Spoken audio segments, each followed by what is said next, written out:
This episode is brought to you by our Patreon supporters. Become a patron today at patreon.com/intotheportal. Long before the first westward travelers trekked towards the Pacific in search of a new world, stories were shared amongst indigenous tribes, from the southwest to the California coast, of strange, out-of-place things existing beneath the sands. The remnants of mighty ships. As prospectors traveled through the Colorado desert and surrounding barren lands, the stories began to seem all too real, as many reported to have passed a great ship, half buried in rock and sand. However, the location was so remote that to venture back a second time meant taking your life in your own hands. However, the tales would persist, with some claiming to have once again discovered a lost ship, laden with treasures, gold and silver bars, black pearls, and jewels from exotic lands. But could such a ship have truly made its way this far inland? And if so, why would it have been there? Or are these accounts mere myth and lore of western deserts and its travelers? Join us on Into the Portal as we discuss explorers, evidence, and legends as we search for the lost ship, the Mojave.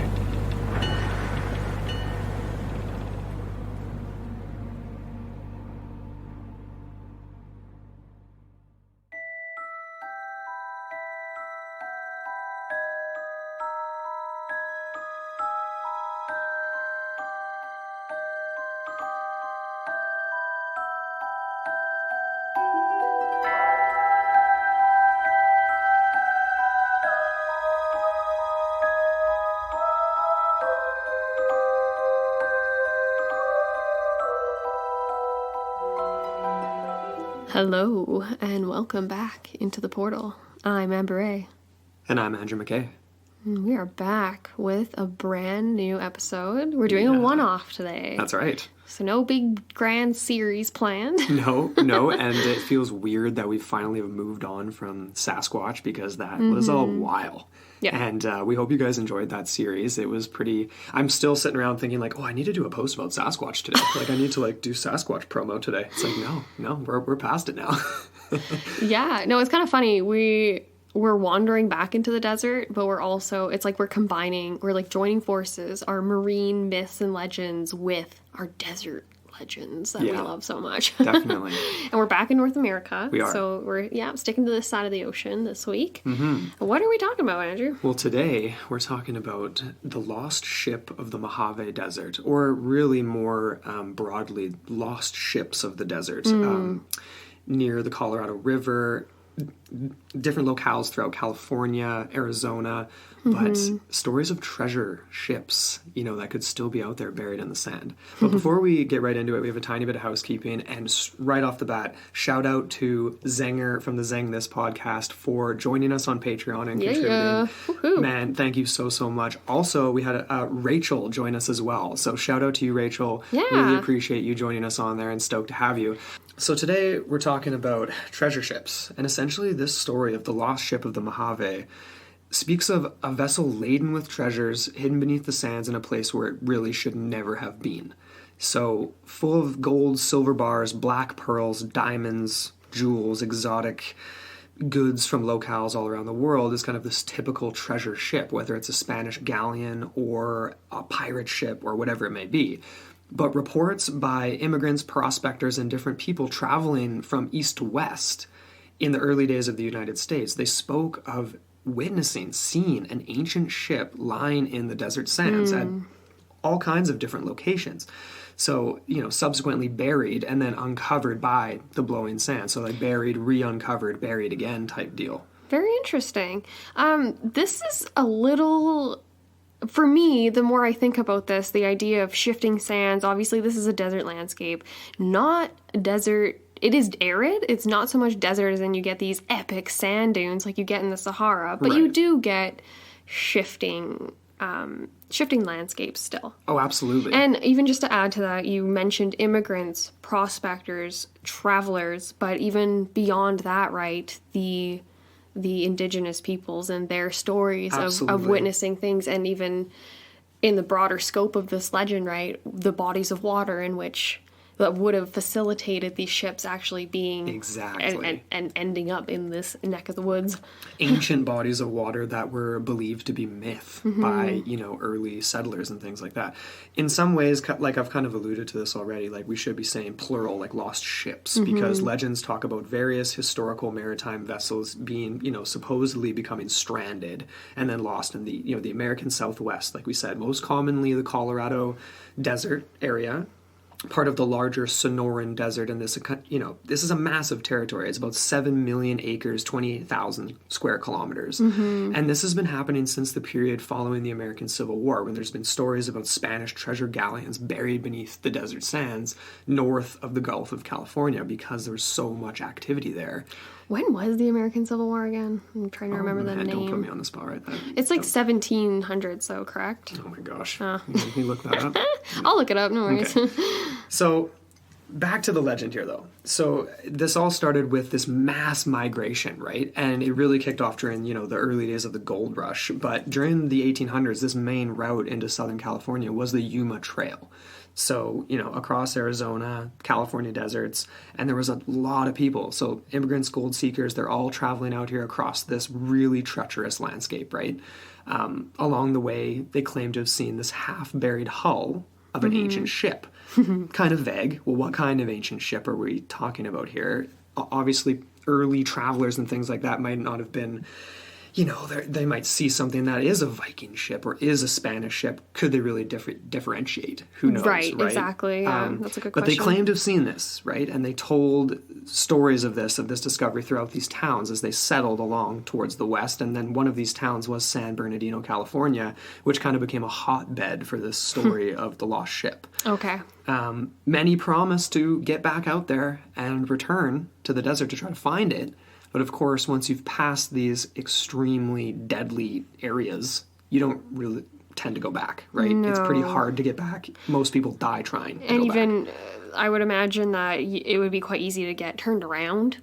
I would imagine landmarks are few and far between. Yeah.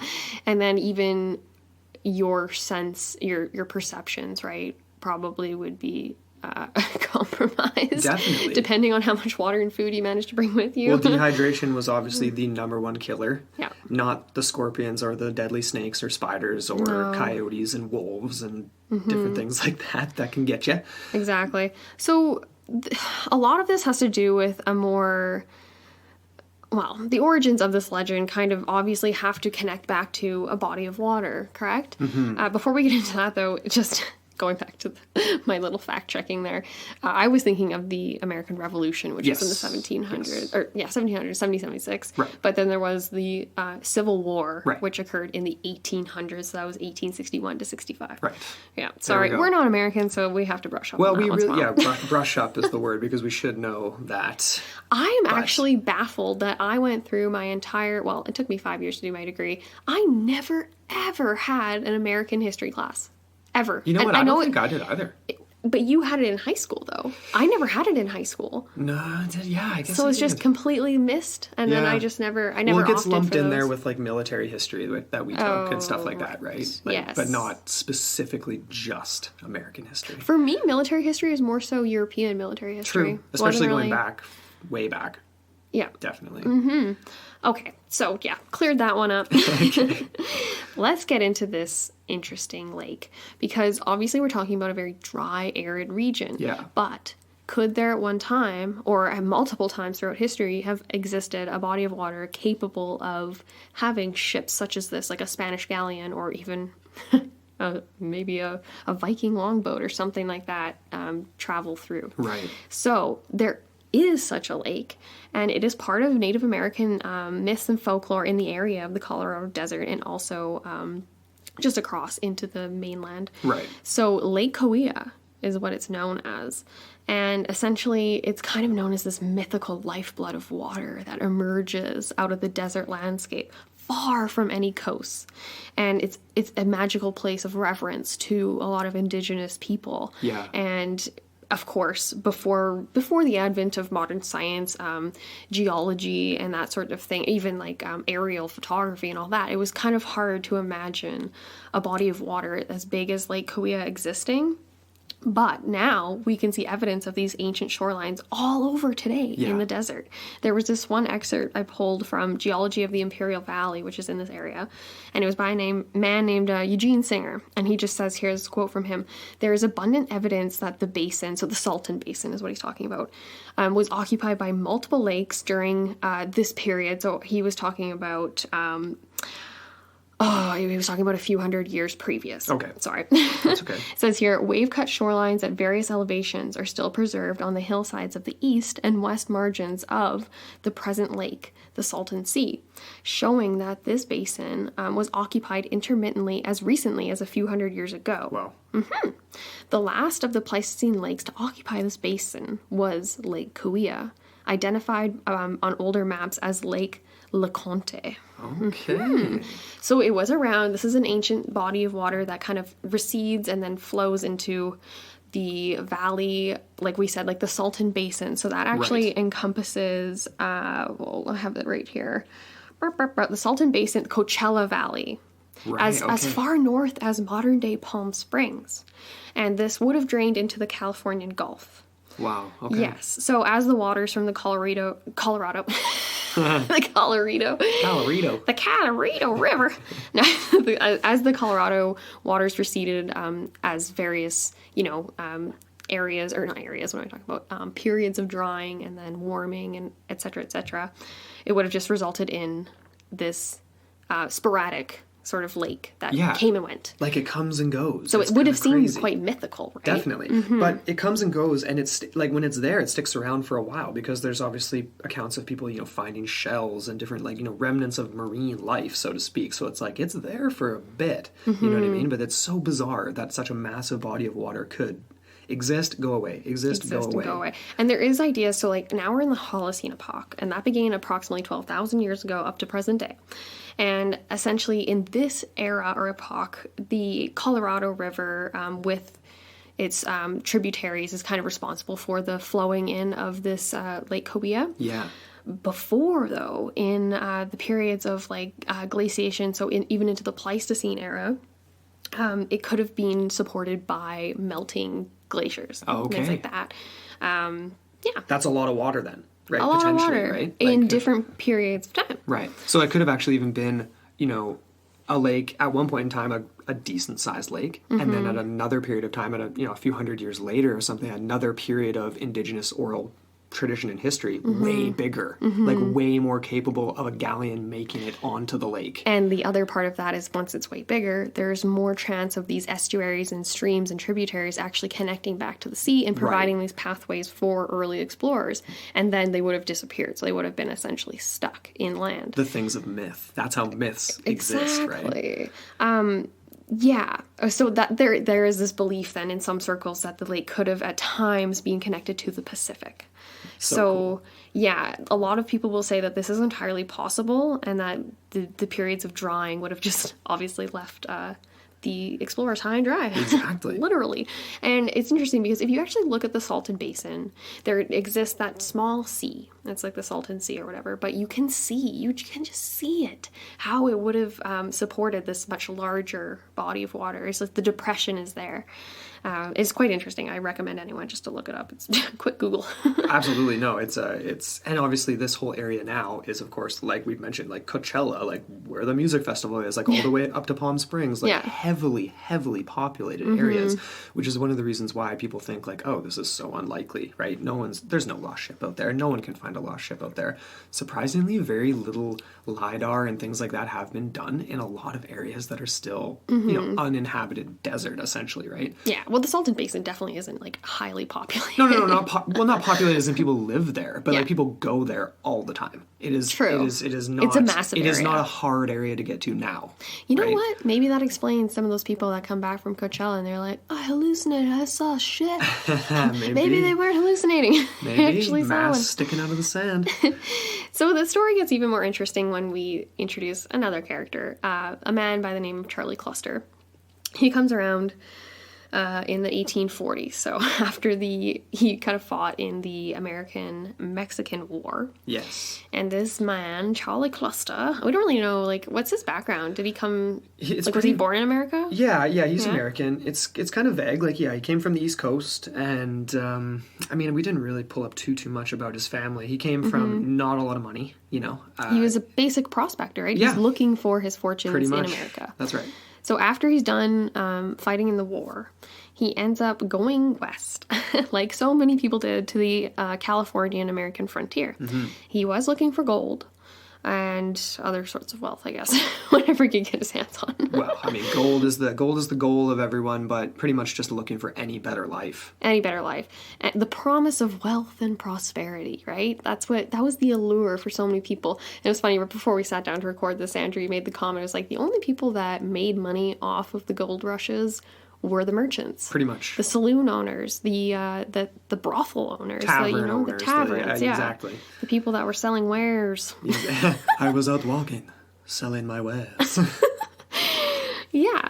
And so all these Americans, and different immigrants and all this were basically, trying to make their fortunes off the land and these seemingly boundless resources. So Charlie didn't have a lot of money, so he took the southern overland route, which was described in the documentary we were watching. It's not the best way to go. It's very harsh, very hostile, but it's the cheapest way. So he endured brutal cold, burning heat, many hostile species of plants and animals and people, because, the Native Americans were very fierce. Their territory was right in the middle of Charlie's route, so he had to be very careful what he was doing. It's crazy to think. Imagine traveling at this time in the development of the U.S. and like having to think about that. Like it's that places were just completely hostile. People hadn't been there. Right? Like you're crossing through, you're trying to get someplace, and this is like just uncharted wilderness. Other than the people who have already been there for 10,000 years. Reminds me of the Revenant. Yes, right? very Where much it's just so. There's this wisp of civilization that can just disappear with the snap of the finger. Yeah. And it's just, you're out there. It's just the frontier. There's no law. I wouldn't have lasted 15 minutes. Like, But anyways, so essentially taking this route meant that Charlie was taking his life in his hands. And it was here that he was actually first exposed to the idea of something very strange and out of place, far out in the desert.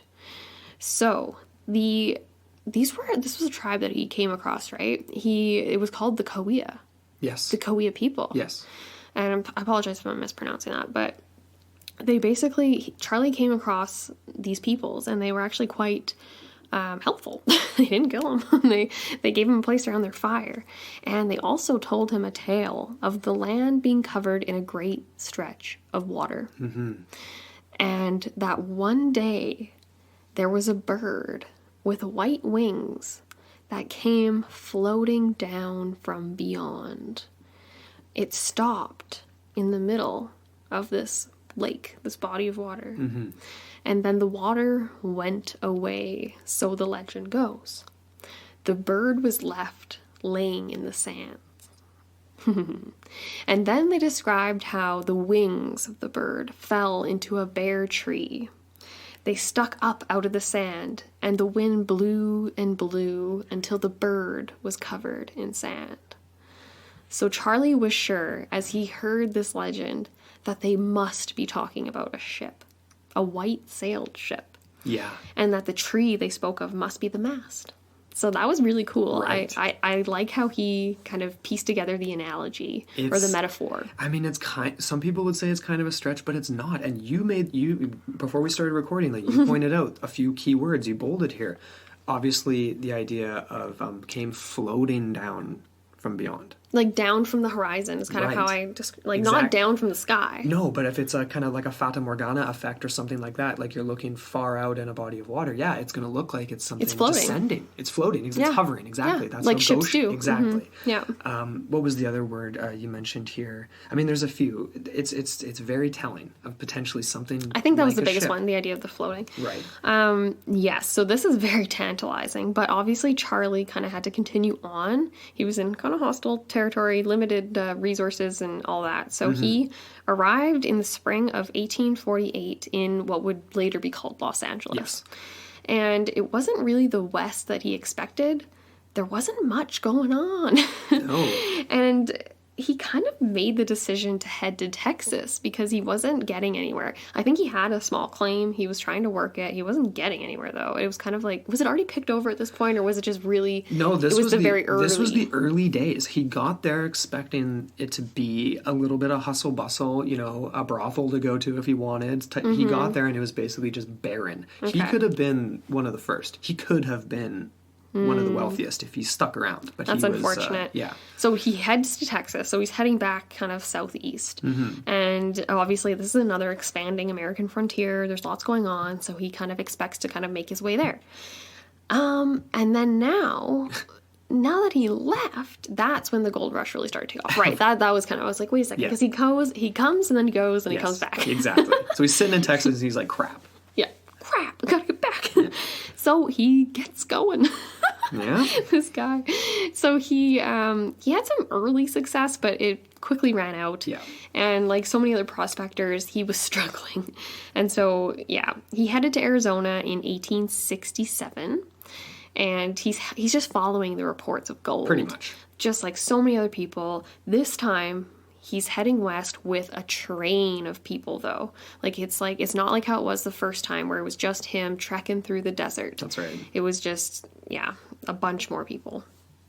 So, he is reminded of the ship at this point. He's kind of like, forgotten it because it's not really something that he can pursue. He doesn't have the resources by any means. He's just got whatever he's got on his back, essentially. But now he's passing through the same area once again. Yes. So he's reminded of it, I suppose. I guess so. And he kind of realizes that he's missed the boat as far as being on the first wave of these people. Yeah. So he kind of realizes he might need to take another track. Definitely. So he goes to pursue the lost ship. He decides to head back. Yeah, he decides to turn around, go back to California, and revamp, this idea of the lost ship. He fell victim to what basically every prospector did, right? They have a little bit of early success, potentially, usually with panning, because it's the easiest option, right?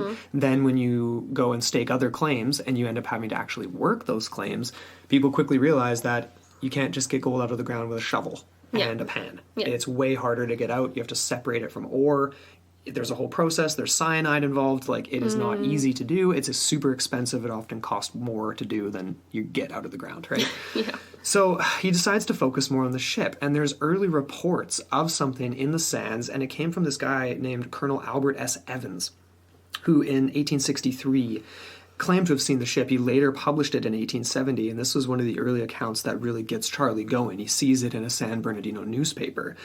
And in this account from the colonel, he described 2 different times that he actually saw a ship, and he describes a Spanish ship. It's not a Viking ship at this time. He claims it's definitely not a Mirage, nor any other type of, modern day ship that could have gone up the Colorado River or anything like that. Yeah. So I have a quote here. This is actually from Ancestry.com. I don't really have to read the whole thing, but he was a New Hampshire-born California journalist, this Evans, serving as a correspondent for the New York Tribune, Chicago Tribune. This is into the 1870s. And anyway, let me see here. What else is interesting about this guy? Dun, dun, dun, dun. Oh, I thought this was interesting how his account of the ship was published posthumously. Ah, yes. That's true. Yeah. And he wrote a lot about just the area in general, right? Like the Sierra Morena, the San Andres Valley, and, different sort of accounts of treasure hunts and legendary things in this area. So the question I kind of had with this early one is, can his account of a ship in the Colorado Desert area really be taken seriously? Like, looking into a little bit more about this guy. He wrote a lot about legends, myths. Yeah, he did. It kind of, it reads as like, well, it says here, A la California was the name of his works. Right. Collective works. And it was a volume of, quote, reminiscences and anecdotal history published after his death at sea. Right. So for me, I think we can take it seriously because I don't think he was writing it for it to be published. I think he was literally writing it to record his experiences. Right. The fact that he passed away before. The fact that he died at sea, it was published posthumously, so after he died, kind of makes me think that he was just trying to... It's more like a journal entry. Yes, he was trying to create an account of what was going on. I like that, okay. Yeah. I can roll with that.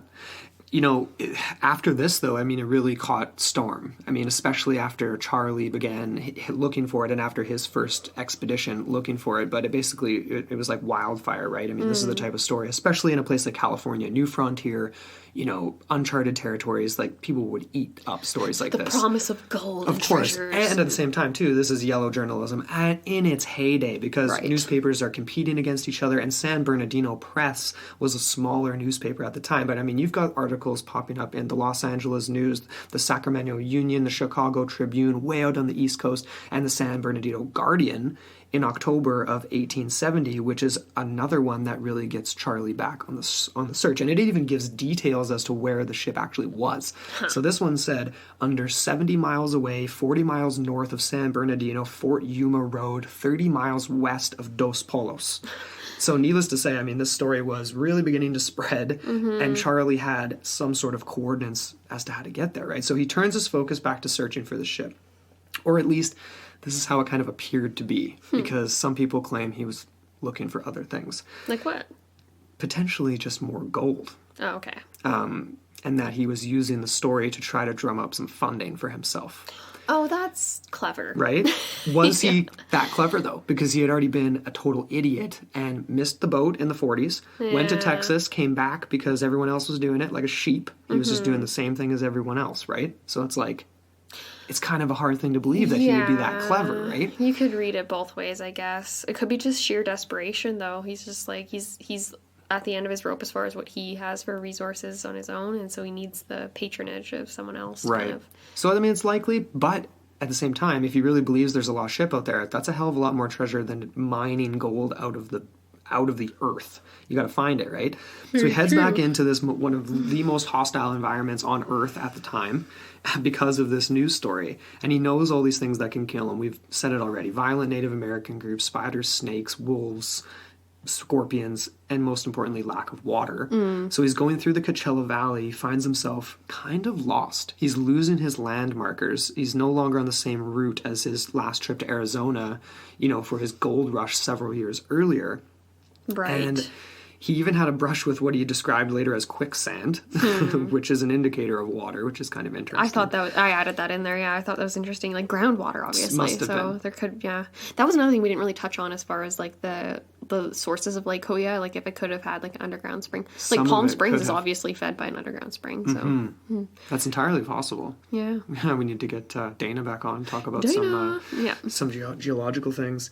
So he's starting to run out of water, though, ironically, after a brush with quicksand and an indicator of water. And he heads back. So he can't find anything. Heads back to San Bernardino, immediately gathers together more supplies, heads back out. November 5th, 1870, he sets out again. So this time he's underprepared in the regards that he didn't bring enough food or water. Again, he brought more... It's crazy. He literally described it as like, I brought more wood because of the quicksand incident. He wanted to be able to cross treacherous terrain. So it's like, man, why don't you just try to like navigate around that terrain and bring more water? Like that seems like a better idea. Heavy thing to bring, right? Anyway, he presses on towards where he believes the ship could be, right? And he's following the accounts from various different newspaper reports and prospectors at this time because the story is kind of starting to spread. And he's way out in the desert. He's running low on water, and he begins to find things like seashells, which we talked about already. Like people were finding them traveling across. So he knows he's got to be in the right place where the ship could have been, right? But at this point, he's so dehydrated. Again, he realizes he has to turn back and get more supplies. So frustrating. I know, it's ridiculous. But this time, before he turns back, there's this crop of rocks. He climbs up on top of one of this really large ones. And he pulls out his telescope to take a last scan of the area to try to be like, okay, I got to find markers so I can come back. This time something catches his attention. Was it the dehydration? Did he actually see? He's looking through his telescope, and by his account, he can't believe his eyes because he's staring at what he describes as a 200-foot-long masted ship. He can only see a single mast at this time, so indicating it's old, maybe two have fallen down. And it's right in the spot where the ancient Lake Kauai would have been. So he believes he is looking way out in the distance at this Spanish galleon that he's been looking for this entire time. But of course, he's got to turn back again. Of course, yeah. He doesn't have it in him to continue on. Right. So he returns. He's near death. He tells everybody, though, when he gets back that he found the lost ship of the Mojave. Oh. So, wildcat. No, the story starts to really spread again, right? And there's this newspaper editor named John Talbot, and he's really trying to get the San Bernardino Guardian off the ground, and he publishes this account, Lost Ship Found is the title. Of course, this is going to catch the attention of everyone. Charlie's basically a celebrity. He's going in and out of taverns, and he's totally a local celebrity, right? Even though he has no proof. No proof. This story goes on for a little while, but I wanted to sum it up in this here. He claimed to have seen the ship, right? He was struggling to find gold. He gets John Talbot to muster together some funding, puts together a team, wagon load. He's got 3 months worth of water. He's got everything under the sun that he could use. They end up going on, a completely different route than he had taken the first time to Arizona, the second time to look for the ship, and the third time to go out again to try to find that same ship. Right. And it's him and Talbot and probably 2 guides or something. Crew. I can't remember. It was a couple of guides, right? Native American guides. I believe so. Something and like that. And then somewhere, what was it, like 2 weeks into the trip, Talbot's like, screw this, I got a newspaper to run, and just goes back to San Bernardino. I can't remember if it was 2 weeks in, but yeah, essentially he turns back because he realizes that Cluster is acting strange. He's looking, he's kind of being very pokey. He's like when we're walking Winston, my parents' dog. Yes. He's looking around, he's poking around rocks. What I remember him doing is basically the description from Talbot was that while I think it was about 3 weeks that he traveled with Charlie. And by the end of that 21 days, he basically said that Charlie's going in circles. He'll go one direction one way, and then we'll almost like do a 180 and go the other direction the next day, as if he doesn't really have any idea of where he's going. So I think Talbot lost faith in him. That's Talbot's perception. It's for sure that he doesn't know where he's going, or that he isn't looking for a ship. Right. He's poking around like a prospector would, looking for deposits. Yeah. He's trying to find places where he could get gold. But again, I have issues with that. Like, we can talk about this more at the end. But I mean, like, the idea, like, if that's the case, and Charlie is clever enough to come up with the idea of like, hey, people are going to eat up this story. I'm going to say I found the lost ship. People are going to fund me. I'm going to go out there and look for gold. These are the worst places for you to be going to look for a gold claim. You're going to go try to find a gold claim in the middle of the most barren, hostile... He's already had the same issues getting it out of the ground in California, closer to the coast. How are you going to mine it out of the ground in the middle of the desert when you already have no resources? How are you supposed to do that? So it's like clever on the one hand, dumb on the next. I can think of 2 reasons maybe. Like, you could think it's so crowded out there in California that there's no room for more. Like, so he's like, I'm going to go a different way, see what I can find. Maybe he was looking for, like, obviously gold was the thing to look for. Maybe he's looking for other things, though, like other minerals or things like that, too. I wonder. But I'm thinking, would water make mining harder or easier? I don't know the answer to that. Like, if you're in desert versus in Californian conditions where you're mining in a creek, like, is that harder? Well, I'm not even talking about the difficulty in mining. I'm talking about either your ability to actually be there mining. Yeah, survive. You'd have to keep going back and forth and back and forth. And if it wasn't expensive enough already, where you have water, like there in town, you have to cart it all the way out there and then do all the same techniques to get it out of the ground. Very true. I guess, it's kind of... So I think he was looking for a ship, is what I'm trying to get at here. I think he genuinely believed he saw something, and that him poking around was maybe maybe he was getting lost and he was trying to remember things and a little dehydrated, and maybe at this point, third expedition, getting a little crazy. Yeah, Like a little this confused. is, I mean, think about it. He started to head west in the 1840s. This is now the 1870s. This is almost 30 plus. years later, and he was already in his 30s probably. Like late 20s When to he 30s started. when he started west. Now, that's not old, but this is the 1800s. That's kind of getting up there if you're going out into the Colorado So desert, right? you're just trying to make something work over and over again, even though it just reminds me of Chris and the apple solids. I mean, that's an an inside insider. joke. Yeah, no doubt. Some people listening might get that reference. But yeah, no, I mean, but like, I think he was going for gold. I mean, really, he was like, this is my last chance. I mean, a treasure ship, you don't have to mine it out of the ground. You might have to dig it out, but it's there. It's ready to go. So I think he was really looking for a ship. Okay, so the question is, was there or was there not a real ship in the desert That's that right. Charlie saw? And we've got some other accounts and potential proof. But before we get right into that, we wanted to take our first promo break in quite a while.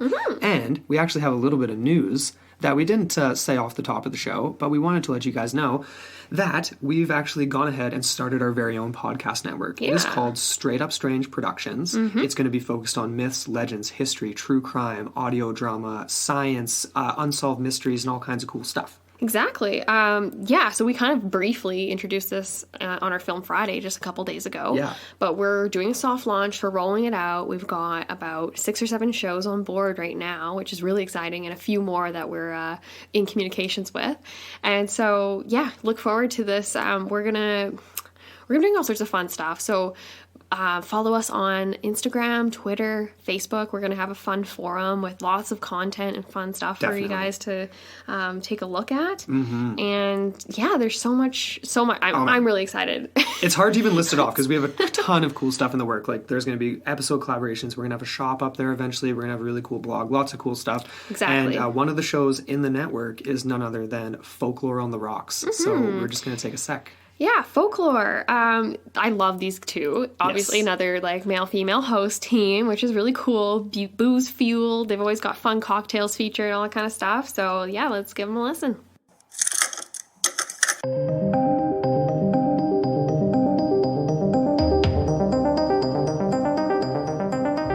Hi there, I'm Logan, And I'm Lindsay. and we host the new podcast Folklore on the Rocks, where we talk about folklore and lesser-known creatures, cryptids, and monsters from around the world. When we say lesser known, we mainly mean that we won't be covering creatures like Bigfoot or Nessie or Chupacabra just because they're discussed so often, and the world just has so many other awesome options to draw from. Every 2 weeks, we'll be diving deep into the legends and culture that surround a specific creature, and getting a bit tipsy as we do so. But don't worry, we do our research sober. On the weeks in between, we'll be narrating and discussing folk tales. So some will be historical folklore from the regions that our creatures are from, and some will be more like modern folklore, like no sleeps and creepypastas. You can find out more about us on our website, folkloreontherocks.com, on Facebook and Instagram at Folklore on the Rocks, and Twitter at Folklore Rocks. So come on, grab a drink, join us, and let's dig deep together.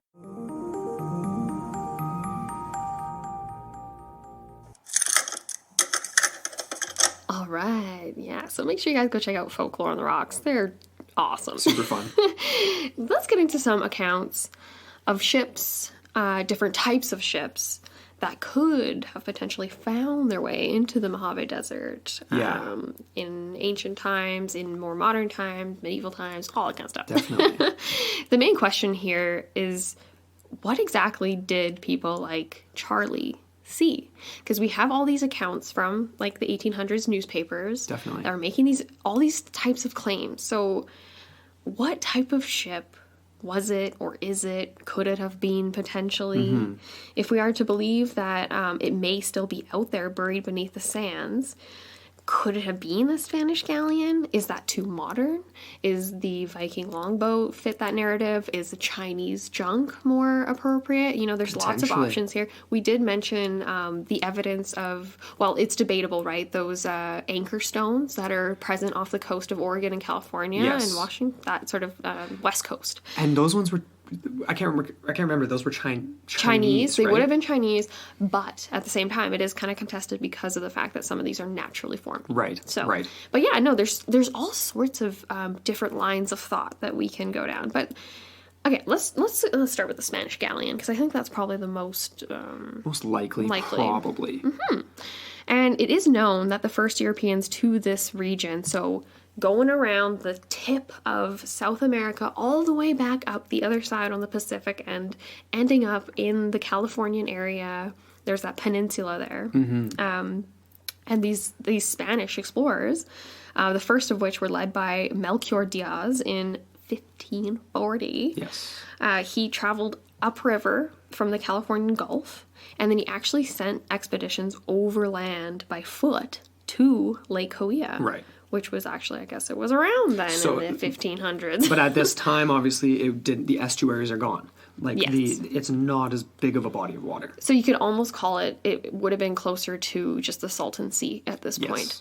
Okay, and so why would he have done this? Like, what was the main reasoning for these Spanish ships and captains, all these things, to sail inland? Right. Why? Because they were enticed by the idea they could find a water route inland for trade. Yes. And potentially even find a way to get across the North American continent. Like, basically, cut their trips ridiculously, like, shorter. Exactly. Not have to round the whole southern tip of South America, which, again, that's why we have the Panama Canal today.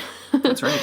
But anyways, early maps actually indicated that both the Spanish and Portuguese were under the impression that California could be an island. Yeah. And the Baja Peninsula that I just mentioned greatly contributed to this understanding because they're rounding it as if it's like another chunk of land, right? Like the tip of an island. Exactly. Makes sense. I love the analogy. Okay, a lot of people can relate to this. When you're in a canoe or a kayak and you're going along the lake shore and you can't see what's around the next bend and you don't ever know and you're just always constantly imagining what could be there. And then you get around and you're like, okay, and now there's the next horizon. I gotta get around that bend, and you just keep going. And I could just, anyways, the spirit of exploration. Totally.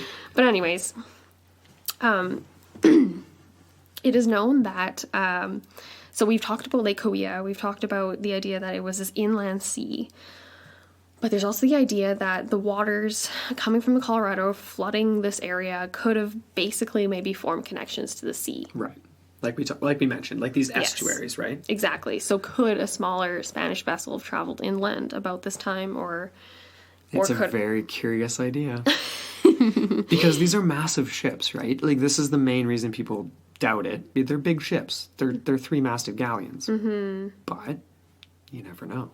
And it just seems like there is accounts from explorers around the, like, even in 1774 here, there was this explorer Hey, that reported. explorers were reporters. They were the first line of whatever information. But this guy, Juan Bautista de Anza, he commented how Lake Coia was dry again by this date. So 1774. So no more lake. So within a period of, so when did we start here? This was in the 1500s, so 1540. Just a few hundred years. So literally 200 years. That's pretty bizarre, really, to think. It's such a massive body of water. I mean, at that time in the 1500s, it would have been smaller. There's no estuaries to the ocean. Just to think of how massive it could have been. In these myths, right? Exactly. And even if you had, like, say, a spring or two where you get higher than average temperatures and you get more glacial floodwater melt, that would have resulted in a bigger expansion of Lake Coia. It's all hypothetical, but it's all very interesting to think about. Definitely. There's another reference that adds to all of this as well, and it comes out of a book by this guy named Antonio de Fierro Blanco, and the book's called The Journey of the Flame, and it was all about Spanish, coastal exploration, essentially, and this guy specifically, about this guy named Juan de... what's his name? Is it De or Del? Juan de Iturbe. So one of the early Spanish explorers, right? And he was in charge of a bunch of different ships, but he was the captain of one, a massive 50-ton, allegedly pearl-laden galleon that, basically was traveling up the Pacific coast and ended up going through a natural channel into the Salton Sea. And this happened sometime around the year 1615. So this is a quote from a blog called Tales of the Desert, but I believe it is an excerpt from the actual book. But a captain by the name of Juan de Iturbe has just enjoyed a lucrative bartering mission along the western coast of what is now Mexico. For explorers of the day, finding a secret passageway to and from the Atlantic from the Pacific was kind of like the main goal, right? This represented an enticing challenge, as it reads here. The ship sailed north into the Gulf of California through a narrow, mountainous strait, then into a vast inland sea. His crew sailed around the sea, but found no further waterway to the east. But So they were trapped. But the accounts are that they made it in there. So is this true? Did he actually make it into what would have been presumably Lake Hoia, this in the Salton Basin, right? According to the same book, there's information obtained from a mule driver named, this is a tough one, Tiburcio Mancuerna. There we go. Who had accompanied the famous Juan Bautista de Anza, who you mentioned. So this is significantly later on. But they had heard of these stories, right? So this is so he was another Spanish-born explorer, and he was tasked with colonizing the Alta California and other areas and these types of places, right? And he was searching for this same land route from Sonora to Alta California and other potential waterways, inland waterways and stuff. But anyway, this following claim came from this mule driver who was a part of this. They knew this story of de Iturbe from the 1500s, who allegedly sailed up this into this vast inland sea.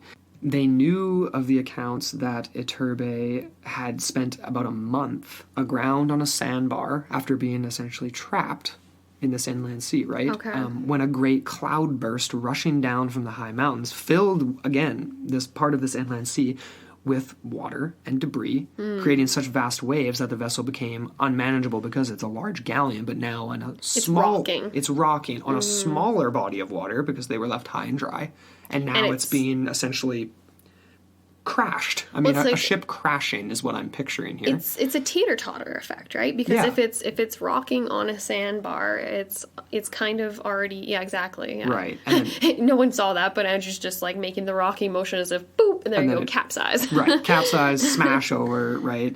But he did manage to kind of try to get out of the sandbar. This is, I'm presumably this is just before this happens, right? They try to get out of this sandbar through any sort of natural channel, but this sort of storm or water surge, there's multiple different stories, right? Yeah. Some say a mudslide took out the ship. Okay. Some say it just simply blocked their escape, and then they were left high and dry, and then this version that we were just talking about a second ago could have happened after that, so the ship's actually wrecked by water refilling it later on, after it was already left high dry and essentially abandoned. It would have had to have been abandoned. Yeah, right? exactly.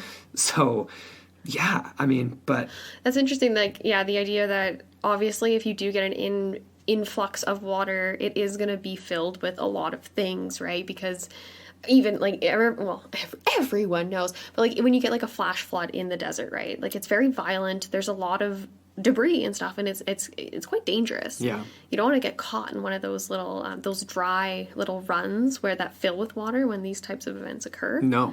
So I can see it being quite violent and very definitely unsettling. This is a really interesting quote that kind of adds to all of this. This came again from Lost Ship of the Desert, an interesting blog, but this is from the mule driver. Direct quote, "I was sent to the right of course, seeking a road to the ocean, traveling by night because of the heat. I stumbled upon an ancient ship, and in its hold were so many pearls as is beyond imagination. Fevered by this wealth, I took what I could carry, abandoned my comrades, and riding toward the ocean as far as my mule could carry me. I climbed the precarious western mountains on foot, fed by Indians. I at last reached the San Luis Rey mission. Since then, I've spent my life searching once again for the ship. While in camp of Don Fermin Sahudo, a Spanish explorer, the mule driver whispered the story to Juan Colorado, who finally revealed the secret, allegedly, on his 104th birthday, as the story goes. So this mule driver, who was a part of these later expeditions, claimed to have found the ship of Juan de Iturbe, right? sticking out of the sand, grabs a few pearls, and this is kind of how a lot of these stories go. People find it, they take what they can carry, but they can never get back to it. Nobody can ever find it a second time. So this is going to come into our theories section. It's like, are we dealing with a ghost ship here? What is going on here? Or is it simply the fact that the landscape is changing so rapidly that people can't keep track of it, right? Kind of like the Lost Army of Cambyses or something, the shifting sands. Unless you had like a literal exact GPS point. Yeah. You know, which none of them had back in the day. So it would be quite difficult. So could Charlie Cluster have been seeing these same ships that we're mentioning here? And then, of course, that was in the 1870s. There's more in 1892, another claim of finding the ship in 1907. And then, finding it but not being able to go back exactly. to it. Exactly. And then we get into something a little different than the Spanish Galleon. Well, this would be earlier, and this goes back to the Viking era, and stories originating around 1900s from the Mexicans and Indians who are working in and living in the Colorado River Delta region. One of the most prominent stories involves a tale of finding a Viking ship in around 1933. Yeah. And this was from a lady by the name of Myrtle Botts. Myrtle. Myrtle. I love that name. Botts, of all things. Like Birdie Botts is every flavor beans. It almost sounds like a made-up name. It kind of does, and I'm going to get into some of my thoughts about the story after. But sure. let's just tell it.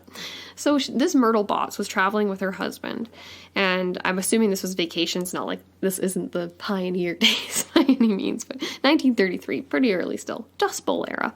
And they were essentially enjoying the famous wildflower bloom in what is now known as Anza Borrego State Park in the Colorado Desert. This is inland and it is in Southern California. So same neck of the woods as Charlie Cluster. Exactly. Here in the park, they actually met with an old prospector who began telling them stories of the region, including a claim that he had seen, so he himself had seen something entirely out of place in the desert. He swore, and mind you, this is an old prospector that is unnamed in the story. He swore that he had seen the remains of a Viking longship sticking out of the sides of an arrow. An arrow is actually a dry creek. We just referenced it above when we were talking about these rapid like flash floods that could occur. These would essentially be the areas in which these rivers would travel through. Yeah. So an arrow, also called a wash, is a stream bed or gulch that is temporarily or seasonally filled with flows of water after sufficient rains kind of come about. So, okay, this prospector claims to have seen a Viking longship coming out of the sides of one of these washes. So he said that it was well enough preserved that the distinctive round shields were still mounted along its sides. Crazy. Which is incredible. And if it's in this wash area, the dry creek, that kind of, like for me, I'm like, okay, you could get lots of preservation because of the dry conditions of the desert. No problem. Mm-hmm. If it's in an arrow or wash, then it's going to be subject to periods of flooding and water. So there's going to be water damage, there's going to be, decay from that. But again, right, if these are super temporary and they dry out really fast, then you might not get that erosion. Or it may have not even been there all the time. It just sort of worked its way into that, and it's only been in this dry creek bed for a shorter period of time. That's a good way to think about it too, yeah. Okay, so according to Myrtle, this prospector wrote directions for her on how to find the ship.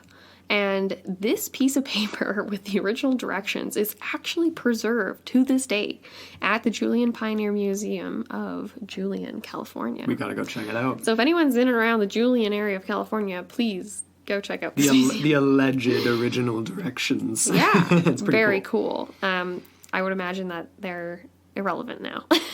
Yeah, you're probably like just walking into somebody's backyard now or something. I don't know. I wonder. Yeah. Oh my god. It's just like a subdivision or something. Hey, maybe the lost ship is in your backyard. You never know. You never know. So the story goes that Myrtle actually found the ship. She followed the directions and she found it. And it was exactly like how he claimed. So I would imagine all the same details. And Myrtle was obviously super excited. She went and got her husband to see this amazing find. Yeah. But before they could get there, the story goes that an earthquake brought down the wall of the arrow, or the wash, so like the wall of the stream. Yeah. And the access was blocked. So they were unable to see any of the evidence. Wah, wah, wah. And supposedly the ship has not been seen since. Erosion in the Arrow has since washed away whatever directions may have once led to whatever could have been there, so it's just kind of irrelevant now. And this whole Myrtle Bot story is up for debate. So Yeah, it is it quite is. modern, right? Like 1933. Yeah.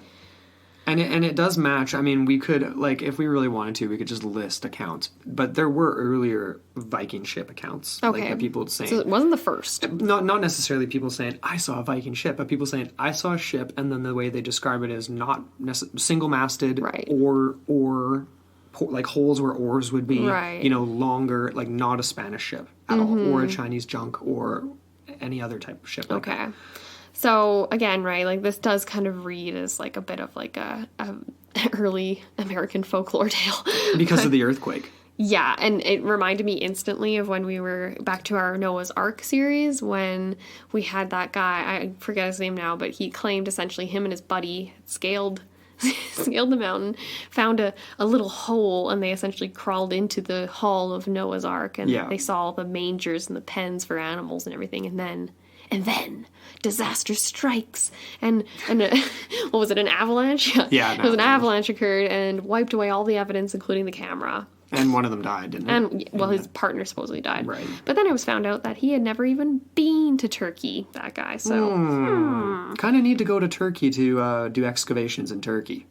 It's kind of a key thing. But So, yeah, just getting back to the whole idea of a Viking ship, though, like, how could a Viking ship have ended up in the deserts of the American Southwest? it's definitely there's really no evidence for it other than oral tradition and people claiming to have found these ships. We do know, of course, that like Vikings made attempts to colonize North America, right? Along the East Coast. There are settlements in Canada. Yeah. On the East Coast. We know they were in Greenland. We know that they probably went as far south as potentially even like the Carolinas on the East Coast. Oh, yeah, actually. Just without colonizing them. Yeah. but- And so, potentially, like, I'm thinking if they were in Greenland, if they were in the East, they could have made their way through the Arctic regions of Canada. Potentially. And then around the other way, instead of going south through the tip of South America, you're going, you know, like that's equally plausible in my opinion. I think but- so. I mean, people think they've never ventured anywhere near the Pacific Ocean, like beyond the Atlantic, as far as we know. But there are stories that talk about blonde Eskimos. Don't really want to use that word, but I mean, this is just direct line from like Direct historical quote. accounts, right? Of this, like generally thought to be potentially descendants of, you know, Vikings and Or of Aryans. indigenous people, or Yeah. of course, there have been DNA tests done Yeah. in modern times, and there's no links being found. No. And these tests are pretty detailed, right? So I'm kind of throwing that one out the window. But Well, can't you get like, what's it called when you're completely blonde and you're like, oh my gosh, when you're albino? yeah, That's what I'm thinking. so I guess there could have been cases like that, and people are like, "Oh, it must be a Viking." How But freaky would that have been? That would have been like a scene out of 30 Days of Night. A blonde Eskimo with like red eyes. Like, Yeah. Could you imagine seeing that? That would be creepy. Anyways. Sorry. That's really random. that is super random. I apologize to any northerners that are. Oh, Amber. Oh, we're just offending everyone left, right, and center here. Yeah, no, but like you just mentioned, though, like if they were, we can hypothesize that. Like if they were kind of traveling across the North Coast, maybe they could have kind of gone through the Bering Strait and eventually reached down, towards Mexico and along the West Coast. Mm-hmm. There are a bunch of different articles talking about, one route into the desert, right, via the Colorado River.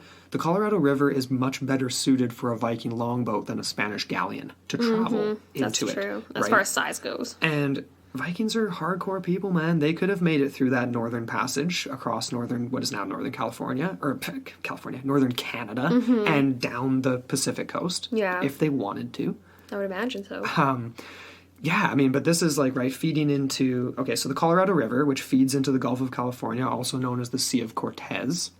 Historically, this was largely, this was very navigable, right? People could travel this. Shallow boats, for the most part. And it definitely would have been possible for a Viking-type boat to make it up there. How tantalizing would that have been, right? To see such large openings going inland, You're right? like, where is that going? Yeah. Such a massive river. And then especially if you make it to like a Lake Kauai, you're thinking, Imagine if there was just if people believed there was just a series of those lakes. So it's like you make it to one, you travel further inland to the next one. Imagine having that completely across the entire continent. You could go from the Atlantic to Just like Atlantic to the hopscotching. Pacific. Oh, that would be so cool. That would be. There is some evidence to potentially support this, if you want to call it evidence, up for debate. In 1939, there was a book published by this guy named Dane Coolidge called The Last of the Seris, which is devoted to a specific Native American group, the Seris people, who lived around the Gulf of California. And he relates a legend that they spoke of, that they talked about strange whalers who cooked whale meat in enormous iron pots and then drank the oil, and they were blonde. That came from a farman. That's Right. interesting. So that's kind of odd. Another part of their oral history speaks of red-haired giants that lived on this island in the Sea of Cortez. Interesting. They were To their very own aggressive, island. as the legends say, but the Seri were also aggressive themselves, so they didn't really exchange with them. Yeah, but the Seri were really kind of hard to corral by the Spanish, so they're basically like almost completely eradicated.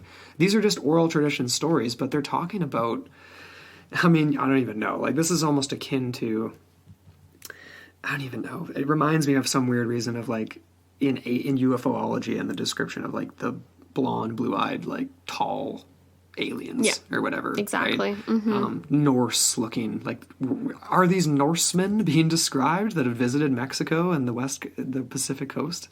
What do you think of that? That certainly sounds like it. Like the first quote there about the enormous iron pots, cooking whale meat, eating it. Like that, to me, the cooking part differentiates from Inuit, right? Mm-hmm. And their practices of eating raw and frozen meats and all that kind of stuff. Definitely. They didn't really cook it. No. This sounds very Viking-esque to be using iron pots, drinking the oil, like, like all the fattiness and the cooking the meat. I don't know. I'm not an expert by any means, but that does sound... It's interesting. Definitely doesn't sound like the Spanish. That's No. for sure. And these traditions, and of course, these stories are much, much older. The Spanish wouldn't even know how to catch a whale. They wouldn't even be aware. No. There are some other bits of proof too, potentially. There's this really interesting petroglyph of a single-masted ship. This is kind of getting back towards Spanish galleon ideas, but if you were to draw a line from Tiburon Island up Death Valley towards where Myrtle Bott's story kind of took place, this rock is really, really close because there's a petroglyph here. Okay. And it's bizarre. It depicts two ships with tall single masts, one of them even depicting oars coming out of it. Wow. The Spanish galleons didn't really have noticeable oars or anything like that, so that kind of leans more Viking. It's hard to distinguish between whether it's a galleon or a Viking longboat, but they've been tall definitively, masts. it's not graffiti, these are old. These are dating around 500 years old. So that's not Viking era, but is it a later artistic depiction of like an oral story or something, or is this of a Spanish ship? So this has been verified by science from San Diego State. So it's 400 or 500 years old roughly. Could this be an account of the early San Salvador, one of the first Spanish ships on the coast of California, or could this have been from one of the ones traveling inland? I don't know. So wait a second. This specific petroglyph is in the Coyote Mountains? Or... Yeah, it says in the Coyote Mountains there's that large boulder. So how far inland is the Coyote Mountains? It's a decent ways inland. Like, you want to pull it up? Yeah, I'm just going to take a quick peek here. Yeah, I for can try sure. and find that. It's a small mountain range in San Diego, Imperial counties. So, okay, it's... Let me see if I can get it in maps here. Yeah, for sure. That's really interesting, though. If it is inland and not coastal, then that definitely is more And even if interesting. we're just looking back 500 years, Oh, yeah, it's really far inland. is it? Yeah. Okay. It's actually more than halfway from the coast to the Salton Sea. Right there. Wow. So that's all a right, long people. ways. You can't really be witnessing ships from that distance. No, and that's clearly, I mean, I'm leaning galleon, obviously. Like, this is a masted ship. They kind of look like Spanish galleons. That's a big ship, and if it made it as far as that, for people to be It's like in recording the middle that. of nowhere. So bizarre, right? Very cool. It's right by the Anza Borrego Desert State Park. It's at the southern tip of that. Yeah. So that's pretty far inland. I'm not going to say that's coastal. Yeah, no, definitely not. So once again, I mean, why That's would very anyone draw interesting. that? Why would that be Exactly. etched in there? 400 to 500 years old. Yeah. So the timeline does kind of closely match up with the Spanish era. Yeah, definitely. Exploration. We do have another fun little story here. This is the story of Elmer Carver, and it comes about in the later half of the 1900s, so 1964. And it says, this is kind of how it goes. It says, in the early 1900s. So the story came out in 1964, but the actual story takes place in the early 1900s. Yeah, 1906-ish. Yes, and it was this man, Elmer Carver. I like that name, Elmer Carver. Elmer. He was trying to make a living as a sort of a jack of all trades and traveled from town to town, kind of making his way. Sometime in 1906, Elmer began work at a mine, and this was near the town of Laguna on the Arizona side of the Colorado River. He was working there for about a couple weeks, but he wasn't really making enough, so he decided to head with some other workers towards Yuma, Arizona, and then on to California, where there was more opportunity. You know, grass is always greener somewhere else.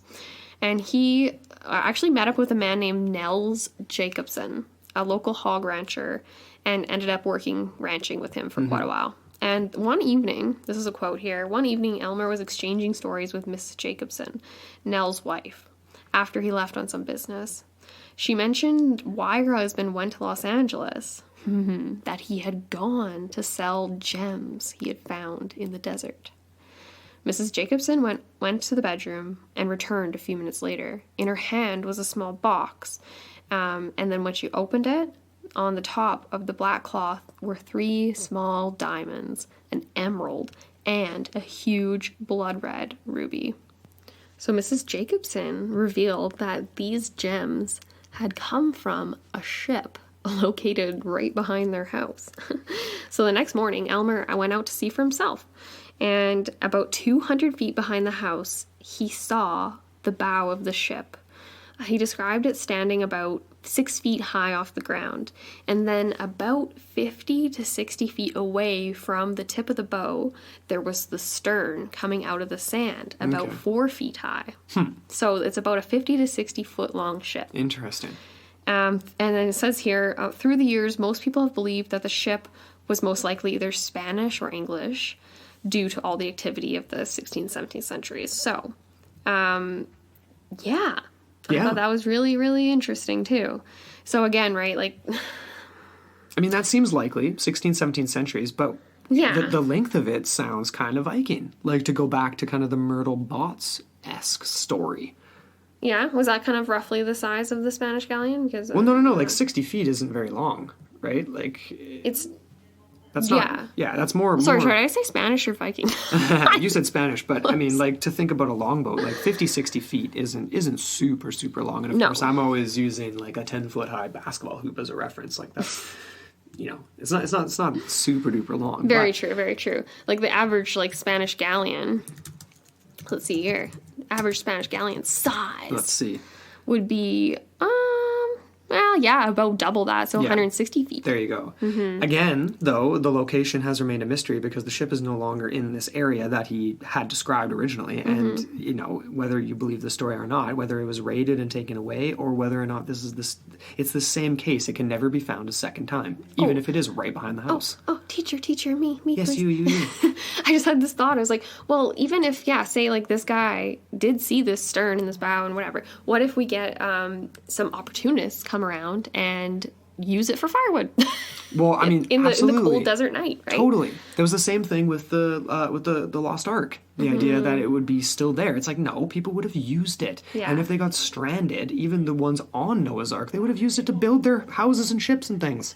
Unless, of course, there was some sort of strange circumstances leading to its preservation. The same goes like for Noah's Ark and these lost ships in the desert here. And I say strange preservation because it would have to be, because the likely option is that I mean, I'm going back to our Noah's Ark episodes and stuff like this, but the likely option is that it would not be there, right? It would be used right away by the people who were on it and or the immediate population in the area within Trying the to decades survive. after, right? Or it would be in a space that it's completely eroded away, either by the weather or rocks, like rock slides, anything. Periodic flooding. Exactly. Unless there's some sort of weird circumstance. I don't know exactly what that would be, but it might be like, you know, the ship ends up in just the right spot in Lake Kauai, in you know, near some sort of a highland area or whatever, and ends up in some sort of a crevice that's really dry and really, really well,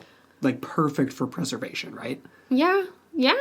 We could even go back to the original legend, right? That was told by the Kauai people, because they kind of describe how it did kind of erode away and how essentially it was blown over. Like, the way it goes is that the wings fell into the bare sand. So that's the sails, presumably.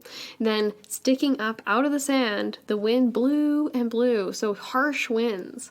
And then the bird was covered in sand. So essentially it is just washed away into the landscape. Right. So if you think about it like that, then I know that the most powerful erosional source of, like, anything, like, force, I guess you could call it, on Earth is water. Of course. Next to that is wind. And wind is different, though, because it doesn't, unless you have, like, a massive dust storm, it's usually confined to about the first foot or two off the ground, which is why you get in the desert landscapes, like exactly in the area we're talking about today, you get those really interesting rock features and formations where you get like the really narrow base and then the sort of balloon shaped rock that kind of is just like, well, how does that happen? It's wind erosion. And it's the small particulates. So you could imagine how that would erode away something like wood over time, especially the sails part. Oh, yeah. So if we go back to that original kind of story, then it isn't hard to think that it would have eroded away. That makes me picture, like, literally like a ship cut in half, like perfectly cut in half. You know what I mean? So it literally would be like just the bottom half of the hull preserved, like beneath the sand. Everything else like eroded away from the wind. Oh, yeah, exactly. Or even it's just cut down again and again and again over time. And as the bottom starts to erode, the you know, it just starts dropping. Right. And then, you know, so, I eventually it's mean, nothing. until really, I know all the skeptics are like, okay, Coachella Music Festival, Palm Springs, totally populated. You know, everyone traveling through, going to Death Valley for, you know, fun excursions and things like that with like your motorbikes and stuff like that, right? Like dirt bikes and things. There still has not been fully extensive like LiDAR search Oh, I need that to happen. for any remnants of a ship. Yeah. Is there a fully intact ship with 3 masts sticking up? Probably not. But Andrew, you know who we know Who? who would have maybe some resources is yes, indeed. Mr. Elkins. That's right. We should definitely reach out to him. And you know what? He's super interested in a lot of this stuff too. Obviously anything lost treasure related, but also like pre-Columbian contact. He reached out to us after our interview and was like, I'm really into this stuff. Yeah. So he'd be, we should definitely reach out to him. We should about this try. stuff. Let's For do sure. it. Do you want to get into some other theories? Yeah. Possibilities, maybe, is Okay. a better way of phrasing it. Yeah, I like that phrasing. And there's some pretty wild ideas out there. And not, I mean, obviously we've been talking about a lot of crazy things already. The premise of a ship laden with treasures still to be found in the desert. I mean, honestly, stranger things have happened, right? And I just, man, fingers crossed, I want it to be real so bad. I want to go find it. But there's some crazy ideas out there. One of them, if you don't think Vikings is crazy, some people do think that potentially King Solomon's treasure ships, and I paused there for dramatic effect, could have made it as far as North America on the Pacific side. What? And How? and tried to stash this treasure. That seems like a very cumbersome place to stash the treasure of King Solomon, who's residing in modern day Stash Jerusalem. or do essentially what we've already talked about with the sort of Portuguese and Spanish ships, right? Where they just happen to be in and around that area when there was a period of high flooding. And then again, right, dried up and left them high and dry, literally. Yeah. Literally high and dry. So if we're talking King Solomon, we're talking approximately, it could have been before this, but the last sort of range would be 1250 BCE. correct? Yeah. Correct? Is Yeah. that, because that's about the end of the Bronze Age. And Yeah, that's right in the era. is it? Or is it even after Yeah. that? I was kind of just referencing our Sea Peoples episode. with that I mean, one. definitely in the ballpark Actually, for sure. I think it was after. King Solomon, didn't he come after? Anyways. Very shortly. Very, This very is how shortly long I after. retain information. Yeah, oh Not man. long. Well, we're on to the next one, on to the next one, on to the next one, right? But Always. No, but the idea is interesting in the sense that, like, you know, we do have things like, you know, the Oak Island Money Pit on the east coast of Canada, but still, transoceanic contact, you know, story where there's things like, you know, people believe maybe the Holy Grail, maybe the Lost Ark of the Covenant, maybe things like that are stashed there. So that's definitely kind of a link to the idea that a treasure ship from a King Solomon-like character from this era could have maybe happened. kind of crazy. There's another guy who we've talked about before, the legendary Zheng He. So the Chinese He. explorer, the famous Chinese junks, really cool ships, massive. And of course, these were treasure ships for Zheng He. He was bringing back all kinds of like exotic animals and things like that. There's no evidence that he made it all the way, but you've already mentioned earlier in this episode, like the anchors on the West Coast.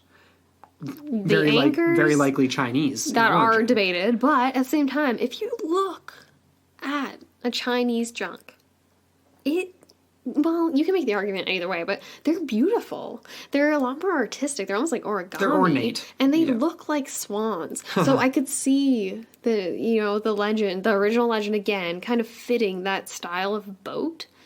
Not to say, like, has to be that. It could easily have been Spanish. It could have been a lot of other things. It could have been Viking. Honestly, they though, all like, fit. galleons look similar, though. But it looks beautiful. Like, do you just look at it? Are you looking at it right now? I'm not looking at it. your screen, but you're looking at am. it. And I'm looking at you looking at it, and I'm like, damn. I'm pretty impressed. Maybe we should make a perfume, the Chinese junk. It's making me want to take up the art of New origami. fragrance by Calvin Klein. I know, I'm not sure it'll do so well. But. Did we say when about Zhang He was in this neighborhood? It was like right before Columbus, correct? Well, in the neighborhood, if you believe he made it to that neighborhood. Before. But yes, he was before Columbus. He was definitely around the coast of Africa. And we talked about it in our, transoceanic episode.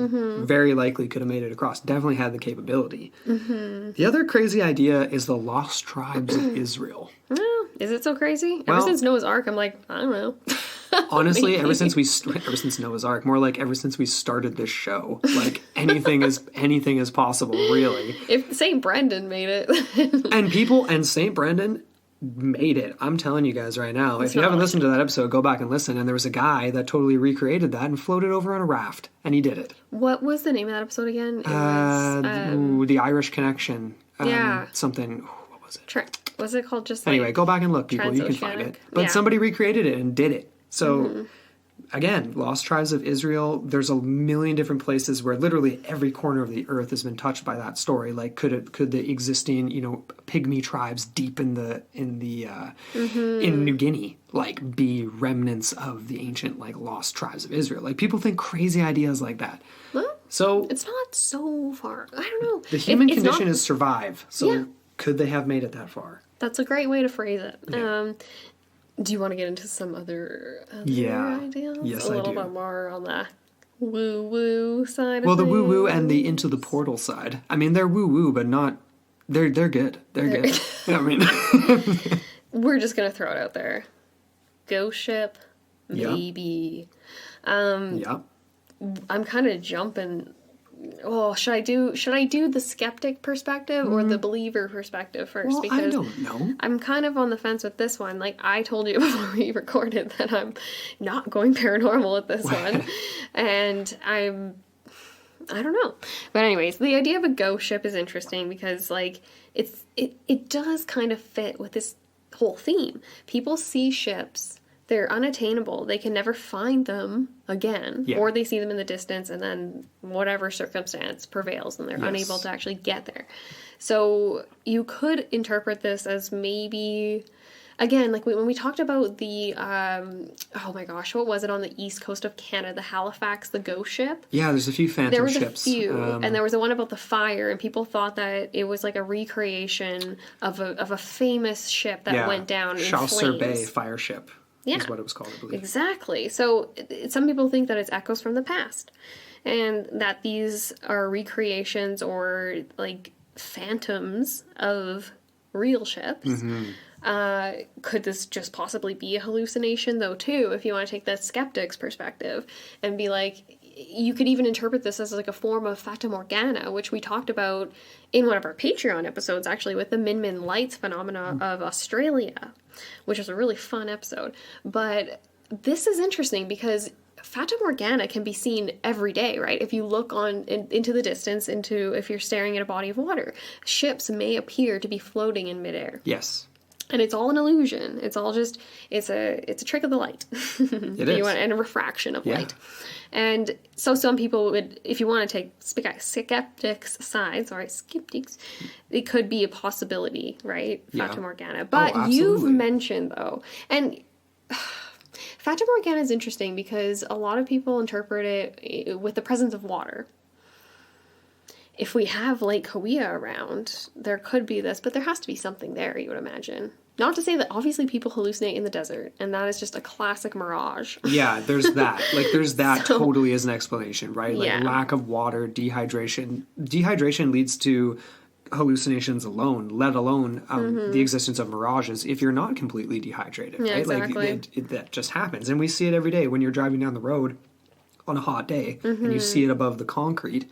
That is essentially the similar effect of a mirage, right? Like it looks like water or something else on the road. That's exactly it. And even with people like Charlie, for example, going back to his story and how he never seemed to bring enough supplies. Crucially, water. Like, come on, man. You're just dehydrated and just... And it seems who knows? I'm not surprised on that third mission, or was it the fourth at that point, when he was with the newspaper editor, and he's just like, this guy's lost it. Okay. And I just want to say this. Sorry. Okay. No, don't apologize. I just have to say, dehydration, number one killer in the desert. Charlie never brings enough water. But nobody in this era seems to wear breathable clothes. I'm watching the documentaries. I'm reading about these people and looking at their supplies and stuff, and I'm like, everybody is wearing essentially you might as well, you got a full burlap suit on. Wear a pair of shorts, man, and some gaiters or something. You're gonna burn your skin though. That's more dangerous. You need to have your skin covered, but it doesn't have to be light colors. Get some linens. The Arabs have it. They're Someone's wearing white got robes. some lighter. I mean, if you're smart, a leather vest is no place for the desert. Is all I can say. Are we done here? Okay, I'm sorry. All right. Well, I feel like I've really put a hole in this fun little balloon of our ghost ship at this point. Wait a second. Before you say that, though, I do want to say that there are a ton of stories about the Spanish galleons that may or may not have made it onto Lake Kauai and been left high and dry, that were then violently raided by the existing indigenous tribes in the area. Which would potentially mean that there would be a lot of restless souls left in and around the existence of what once was a ship high and dry in the sand, which would be the perfect recipe for a ghost ship. That's exactly the scenario with the fire ship of Chasseur Bay. It's just violent death on a ship. True. So if we're going to maybe lean ghost ship, that has definitely come up in a lot of the stories where it's you know what, they went into the wrong spot and they couldn't turn around, and when they had to evacuate the ship, you were walking around in a place you were definitely not welcome. Yeah, exactly. That's not a good situation to be in. Which is probably why they wouldn't have abandoned the ship, right? Because if they abandoned that, they've abandoned their treasure, obviously, and they've abandoned all their resources. Well, so you can't really go far. You can only stay as long as you have your resources, though. How much water do you have? How much food do you have? And once that lake drains out, then who knows? Exactly. One thing, though, I just wanted to mention, I thought of this earlier in the episode, but I just didn't want to bring it up. But there is also the idea that at this point in time, there were a lot of indigenous tribes in the area and groups and populations that were moving about, and no doubt would have seen something like this. This would have not been unnoticed. No. And you would imagine that they would have made use of the resources that were left, even if they were just pearls or gems or whatever. It would have been useful for trade. Yeah. It would have been useful to make headdresses, garments, whatever you want to make, jewelry out of. Exactly. All that kind of stuff. And that would be actually really interesting from an anthropology perspective. If someone could piece together, that would be so hard to do, but say for example you could piece together headdress or jewelry and different things like that from Southwest to Pacific coast and stuff like that and source the origins of the gemstones or the pearls or whatever, I wonder. if they were from, you know what I mean? Like, because that's the type of technology maybe we would have now. But say it's like a black pearl that came from the Mediterranean. Well, that's an interesting idea if it's a really old piece of jewelry. No, that's an interesting. Of course, they would have rated it, right? And the same goes for pirates, whether it was a Spanish galleon or a pirate ship, and that's kind of another theory. There's some loose records of galleons being stranded, and there's debate about it that we've mentioned. But there's also the idea of pirate ships, obviously not on record, but they were super prevalent all up and down the coast. It was the main industry of the Spanish. It absolutely was.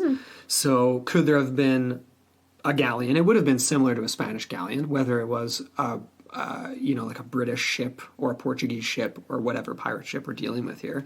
But they're the type of people, and that's the type of ship that would maybe decide to sail inland or be more like prone to do that. Like, let's go hide out in here. This is a big passageway. There's got to be a big body of water at the end of it. Let's sail in there. And then sure enough, they get left high and dry. Because that's the alternate idea than the Spanish being like, we need to find an alternate route for our missions and our trade and whatever else. You know, they had a different intention. They weren't hiding from anything. I like that. I don't know. So that could have been an idea. It reminds me of the only pirate movie I ever watched. Well, obviously, like, you know, Pirates of the Caribbean. And there's that mythical island that the only people that can find it are the ones that know where it is.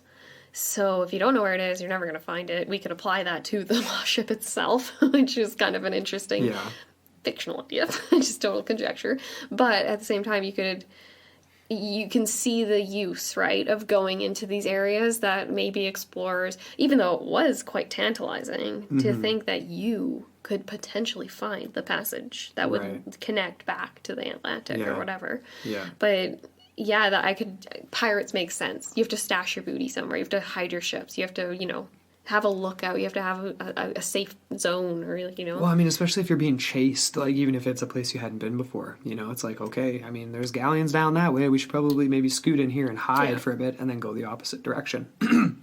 But even going back to the ghost ship idea, maybe these ships have a personality in and of themselves, right? The idea that, like, nobody can find it a second time. Like, it's kind of similar to, like, ghosts of people messing with people. You know what I mean? It's like, hey, here's these, I'm a treasure ship laden with jewels. You know what I mean? Like, I don't even know. Like, there's an essence to it. Or like the Caliuche, right? Exactly. That's very much has a personality. Totally. And then nobody can see it another time. Nobody finds it another time. It's just this tantalizing little fishing lure out there for people, and then nobody can find it again. I don't know. Something really cool. And I've had a great time researching this topic. I just want to go treasure hunting now, and I want to go mudlarking, that you've talked about before, and I just want to find cool things. Well, as soon as we're in England, we have to go mudlarking. Absolutely. I really want to.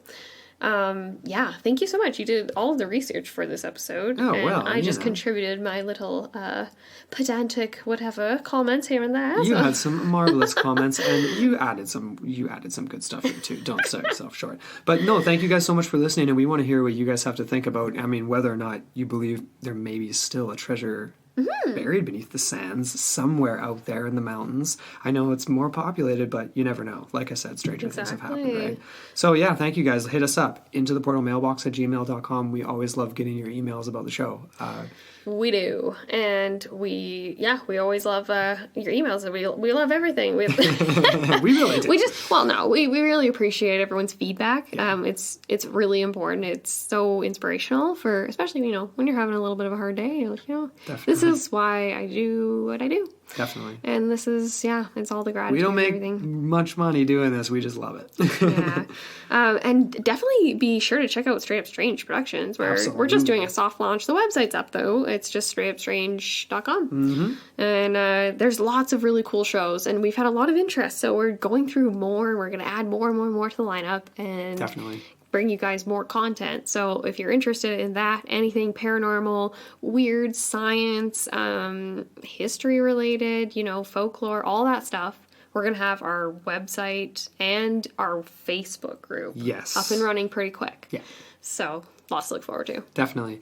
And as always, thank you very much to our producer, Charlene Ramler, and all of our Patreon supporters. We love you guys so much. And if you haven't seen what we do on Patreon, hit us up. It's just patreon.com/into the portal. And we've got a lot of cool stuff on there. So come on, check it out and help support the show. And we will be back again, hopefully next week with a Film Friday, but definitely in a few weeks with another sweet episode for you guys. So stay tuned.